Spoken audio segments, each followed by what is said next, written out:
แรงสบายดีตอนแรงฟาร์ม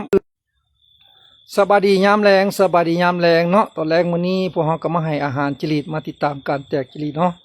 จิริตของเขาแตกมาได้2 วันแล้วเนาะแตกมาได้2 วันแล้วแตกยาวๆออกมาได้2 วันแล้วเนาะฉะนั้นก็ถือว่าฟาร์มอื่นสิใส่ตัวใดก็บ่ว่าแล้วแต่ฟาร์มของเฮานี้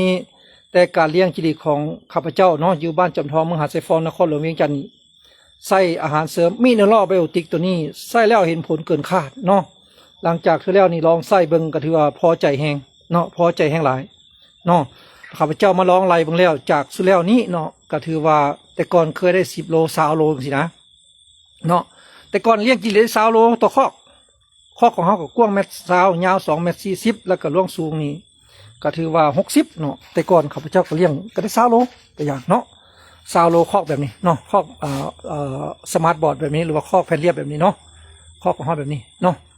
คอกหนึ่งนี่ได้อยู่20 โลหลังจากที่เฮามาใส่อาหารเสริมมิเนอรัลไบโอติกตัวนี้เนาะหลังจากที่เฮามาใส่อาหารเสริมมิเนอรัลไบโอติกตัวนี้นะเนาะถือว่าเกินคาดหลายเนาะมีคอกหนึ่งลงมา60 กิโลเขาสมมุติยังเงิดอยู่มาฮอดปัจจุบันยังคิดอยู่ว่ามันมาได้จังได๋เนาะมีคอกหนึ่ง60 กิโล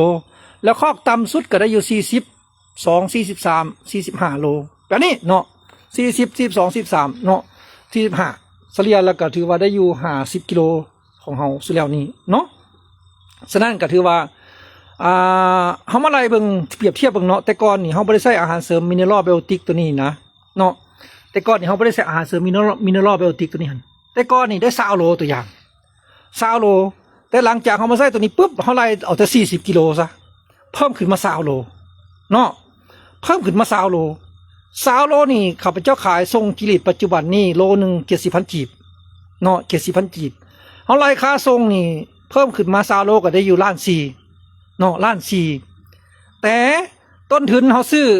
อาหารเสริมมิเนอรัลไบโอติกตัวนี้เฉลี่ยแล้วถือคอกหนึ่งมีแต่20 ปลายพันกีบเนาะ20 ปลายพันกีบเลี้ยงทุกอย่างปกติคือเก่าหั่นแหละเนาะเฮามาเพิ่มต้นทุนก็คือซื้ออาหารเสริมมิเนอรัลไบโอติกตัวนี้มาเกลือมาผสมใส่เนาะ1 บวงแกงต่ออาหารไก่ที่เฮาเกลือ10 โล1 บวงแกงต่อ10 โลแสดงว่าเป่าหนึ่ง30 กิโลเฮาอยู่ใส่อยู่3 บวงคอกหนึ่งเฮาใส่อยู่หัวอาหารอยู่4 เป๋าใส่หัวอาหารเสริมตัวนี้มือใส่อาหารเสริมมิเนอรัลไบโอติกตัวนี้เนาะใส่อาหารเสริมมิเนอรัลไบโอติกนี่ใส่อยู่12 บวงไล่เป็นตัวเลขกลมๆเป็นน้ำหนักกับประมาณ200 กรัมข้าพเจ้าใส่เต็มนี้ข้าพเจ้าใส่หลายเนาะเพิ่นแนะนำบอกว่าใส่หน่อยแต่ข้าพเจ้าใส่หลายใส่อาหารเสริมมิเนอรัลไบโอติกตัวนี้ประมาณ200 กรัมเนาะ200 กรัมเนาะ200 กรัมซะ12 บวงเนาะเดี๋ยวแรกลองสั่งดีๆก่อน12 บวงเนาะฉะนั้นเฮาตีกลมซะก็คือว่าเฮาไล่ง่ายๆซะส่วนเฮาเพิ่มอาหารตัวนี้นี่50,000 กีบเท่า1 กิโลเนาะ1 กิโล 265,000 ดิ1 กิโล 265,000สุว่าตีเป็นกลมๆมาซะอาหารเสริมมิเนอรัลไบโอติกตัวนี้สำหรับคอกหนึ่งเฮาใส่อยู่50,000 กีบแต่เฮาเพิ่มผลผลิตขึ้นมา20 โล1,400,000เอา50,000 กีบมาแลกกับ1,400,000หรือเฮาไล่ว่าตัดไปเลยโลนึง 265,000 โลนึงแต่เฮาเกือบบ่ได้เนาะข้าพเจ้าเลี้ยงซื้อแล้วบ่เบิดเทื่อเนาะเฮาไล่โลนึง 265,000เฮาเอาเสียเงินไป 265,000แล้วเฮาไปแลกเอาเงินกับ1,400,000เนาะ1,400,000นี่ไล่เฉพาะคอกเดียวได้แต่ยังเหลือไปเกลืออีก5 คอก 6 คอก 7 คอกพุ่นเนาะถือว่าประหยัดเงินหลายฉันก็ถือว่าหลังจากที่เฮาใส่อาหารเสริมมิเนอรัลไบโอติกตัวนี้ขึ้นมาถือว่าเพิ่มผลผลิตขึ้นมา20 กิโล30 กิโลมันม่อนเลยเนาะคันเฮาไล่เอาแต่10 กิโลสิก็700,000แล้วก็คุ้มแล้วฉะนั้นข้าพเจ้าก็เลยว่าไผสิใส่ตัวใดก็ยาฟาร์มใดสิใส่ตัวใดก็ยาแต่ข้าพเจ้ามาไล่ตัวนี้ไล่เลี้ยงแล้วคุ้มค่าเห็นผลบ่อยากเสี่ยงเนาะเพราะว่าการที่เฮาเลี้ยงกิริตไปนับแต่มือแตกออกมาจนถึงมือขายเฮาใส่ต้นทุนเด็กก็คือเกลือหัวอาหารแล้วก็เสียเวลาของเฮาทุกวันฉะนั้นข้าพเจ้ามาใส่อาหารเสริมมิเนอรัลไบโอติกตัวนี้แล้วข้าพเจ้ามั่นใจประทับใจก็เลยใส่เนาะใส่ก็ใส่มาสุดนี้ก็ถือว่ารอเบิ่งผลงานว่ามันจะได้หน่อยได้หลายส่ำใดแต่สุดแล้วนี่ประทับใจแล้วสุดนี้ก็เลยนำใส่ต่อนับแต่มือเกิดจนฮอดมือขายข้าพเจ้าให้ทุกวันผสมหัวอาหารให้กินเลยเนาะผสมหัวอาหารกินเลยถือว่าประหยัดต้นทุนหลายเนาะเพิ่มกำไรเฮาได้เห็นเลยเนาะ ไผสิเสื้อกับเสื้อบ่เสื้อก็บ่เป็นหยังแต่ข้าพเจ้าใส่แล้วได้เห็นผลเนาะมีหลายคนโฆษณาจังซั่นจังซี่กับข้าพเจ้าบ่เปลี่ยนใจแล้วข้าพเจ้าจะใส่อาหารเสริมมิเนอรัลไบโอติกตัวนี้แหละเนาะเพราะว่าเราเคยใส่ตัวสีแดงก็มีตัวสีแนวใดก็มีข้าพเจ้าเคยใส่ผ่านมาก็ซื้อมาแล้วแต่มันก็ยังตายอยู่เนาะซื้อมาเกลือแล้วมันก็ยังตายอยู่มาผสมเกลือแล้วยังตายอยู่สินะพอมาใส่ตัวนี้ปุ๊บก็ถือว่าโอ้ผลผลิตตึ้งเลยเนาะพักกัน7กิโลบ่ได้กินข้าวสวยตอนมันสุดแล้วนี่เนาะสันสุดนี่ก็รอเบิ่งผลงานนี่แตกกัน2 วันแล้วนี่เนาะกิโลเขาแตกมาได้2 วันแล้วก็ถือว่ามั่นใจแฮงก็เลยกล้าบอกต่อ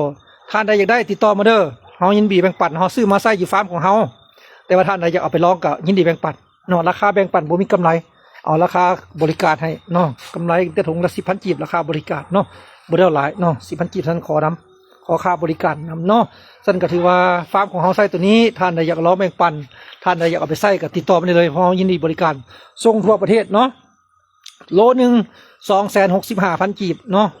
265,000 กีบเนาะตามข้อมูลเพิ่นแจ้งมาหันว่า1กิโลผสมได้500กิโลเนาะ1กิโลผสมได้500กิโลแต่ข้าพเจ้ามักแน่นๆเข้มข้นเลยแต่ว่าผลผลิตออกมาแน่นอีหลีเนาะผลผลิตออกมาสมรรถภาพการเลี้ยงออกมาถือว่าแน่นอีหลีเนาะนี่แหละก็จะเห็นนี่แหละแข็งแรงดีเนาะแตกมากกินอาหารยับๆดำๆเลยเนาะก็ถือว่าคุ้มค่าคุ้มเกินคุ้มทานได้อยากได้ติดต่อมาได้เลยเนาะก็ถือว่าอาหารเสริมมิเนอรัลไบโอติกตัวนี้เนาะ เนาะยินดีสั่งมาเลย02055228945 02055228945เนาะติดต่อมาบริการส่งฟรีทั่วประเทศได้พี่น้องเด้อเนาะข้าพเจ้าซื้อมาใส่อยู่ฟาร์มแต่ว่าก็ด้วยประสบการณ์เนาะว่าผ่านมาเขาเลี้ยงเขาเจอปัญหาแต่บ่ฮู้ทางออกแต่บ่ฮู้ทางแก้ตายได้จังได๋ปะแต่มันตายเนาะเลี้ยงไปแล้วมันบ่ใหญ่อย่างปะมันไปตามธรรมชาติเนาะแต่พอได้ฮู้พอได้เห็นพอได้ประสบการณ์แล้วก็เห็นใจ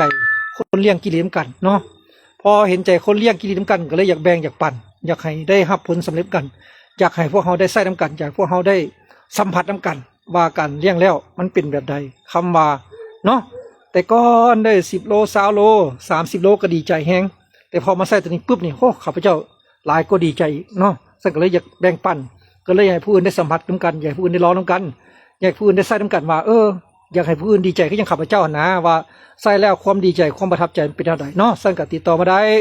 02055228945 02055228945เด้อติดต่อมาเลย